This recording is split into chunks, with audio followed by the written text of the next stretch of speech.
がここにいるうちの本物のスクールスポーツのために行こうぜベイビーバンこの国は気をつけて、現実になることがありますからね。Alright, so we're going to go ahead and continue the long-standing tradition of covering Japanese boxing here on True School Sports. True School Sports, the #1 home for Japanese boxing in America. From an American, arigato gozaimasu. Thank you to everybody for tuning in. And ayete yokata. Nice to see everybody in the video, in the comment section, smashing the like button. I appreciate all you guys, and I feel your love through the camera and in the comments and all that stuff. Now listen, I'm gonna look ahead a little bit. I'm gonna look into my crystal ball because this thought just came to me because I was looking at the upcoming fights coming up in Japan. You know, I'm definitely keeping tabs on the young fighters in Japan. There's certain young fighters that I'm very curious about. I like watching them fight. I think they're very excited, but I'm not sure how far they're gonna go. But I still like them. So like one of those guys, for example, is the Ohashi boxing gym welterweight prospect, Sora Tanaka, 3-0, 3 knockouts, aka the Mike Tyson of Yokohama. That's what I've heard he's called. And he's very fun to watch, you know, very short, compact, explosive. He's got a fight coming up on the undercard of Jin Sasaki versus Brian Norman Jr., which, you know, I'm over the moon about that fight. That's June 19th. That's the most explosive fight in boxing. So make sure you guys circle that one on your calendar. But he's taking on a fighter by the name of Takuru Kobata, and he's 14-7-1. And they're going to be fighting for the vacant OBPF title. Now, for those that don't know about the hierarchy of these Japanese regional titles or Asian boxing regional titles, for Japanese fighters, the OPBF title is like the first, or not the first, but one of the major titles that a Japanese fighter wins when they ascend up the rankings. You know, they win that title early in their career, and they can fast track the position they get winning that title into potentially a world title shot very early in their career. So it's no different here with Sora Tanaka. He wins this fight here. He's the OBPF welterweight champion in his 4th pro fight. And so my mind started to think a little bit about the future because Jin Sasaki's in the main event of the same card. And he's fighting Brian Norman Jr. And who knows? I'm on record. I'm picking Brian Norman to win the fight. I just think Jin's defense is not up to par, and you can't be that leaky against a guy like Brian Norman. But look, if he wins, I'm not saying he can't win, but if he does win, you know, he's the first welterweight champion in the history of Japan in Japanese boxing. So he'd become a massive star overnight and one of the biggest stars in the division for sure. But I'm looking at the fact that, you know, it's not whether Jin Sasaki beats Brian Norman or loses to Brian Norman. It doesn't matter. It doesn't matter in regards to this video, because I think one day one of the big fights in the welterweight division is going to be Jin Sasaki versus Sora Tanaka. Yes, I said it and you heard it here first. One of the biggest fights in the welterweight division at some point in time will be Jin Sasaki versus Sora Tanaka, because for context, right? Because I know Sora Tanaka had a more decorated amateur career than Jin, but Jin Sasaki, when he won the OBPF title, it wasn't even that long ago. In fact, it was almost a year to the day of me shooting this video. It's May 14th, 2025, me shooting this now. He won the OBPF title last May 16th against Joe Noine.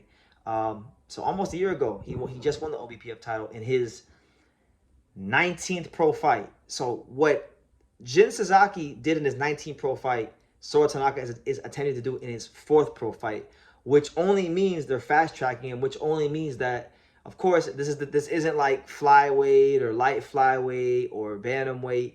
There's still a bigger crop of guys to get through before he even gets to Jin Sasaki, but this is gonna put him on the path to getting closer to him. And I think domestically and in the world for the welterweight division, that's gonna wind up being one of the most exciting fights in the division and one of the biggest fights in the division, because right now Japanese boxing is on fire. You got a lot of world champions. You got Naoya Inoue leading the pack. You got Junta Nakatani. You got Ken Shiro.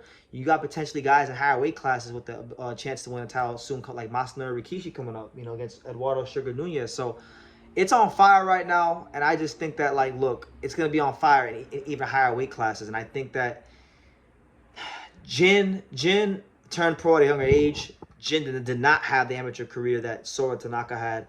Sora also has Ohashi, the direct backing of Ohashi Promotions behind him, which makes all the difference in Japan. Jin comes from a more humble, more modest gym in the Hachiyochi Nakaya boxing gym, which I love that gym. I think it's an amazing gym with amazing people, and I love the Issei Nakaya. He's one of my best friends in Japan, you know, honestly, in boxing. But they don't have the resources that Ohashi boxing gym has. So, you know, they don't necessarily get the luck of the draw all the time. So I think this is a fight that is going to happen at some point. And I think it's going to be a really fun fight when it does, because Sora Tanaka is extremely powerful when he gets close to you and loads up on his punches. And Jin, if you guys already know, if you've been following the welterweight division, you know what Jin Sasaki does. He puts people in body bags. So I just think, I can't help but think ahead and think, you know what? Like, if Jin becomes the welterweight champion and beats Brian Norman Jr., then this fight becomes one of the biggest fights in the welterweight division. If he loses but still maintains a good position in the welterweight division, then it's still a big fight, but it's not what it could be if, you know, he's a champion and Sora gets up there, and then Sora Tanaka can go ahead and fight him. Everyone always asks me, they say, BT, we know you're the Japanese guy. Like, who are the fighters that you're excited about? And, you know, who I'm excited about or who I think are the best are two different things. You know, I think, like, Yuga Osakai and Aoi Yokoyama and Yuta Sakai, these kind of fighters, these are going to be guys that I think make a lot of noise for a long time and have great careers and scale divisions and win world titles. But in terms of excitement, Sora Tanaka is like #1 on the list. You know, a welterweight who's punching like him from Japan, short compact style, you know, with hand speed and heavy hands. I mean, you can't beat it. I think he's gonna be one of the most entertaining fighters from Japan, and I think he's gonna wind up being one of the most entertaining welterweights out there. I don't know how good he is, because I don't know how good he's gonna turn out to be, because I think he's definitely undersized for welterweight. So it's going to be about how effective can how effective and how much can he land his power punches against the elite fighters of the division.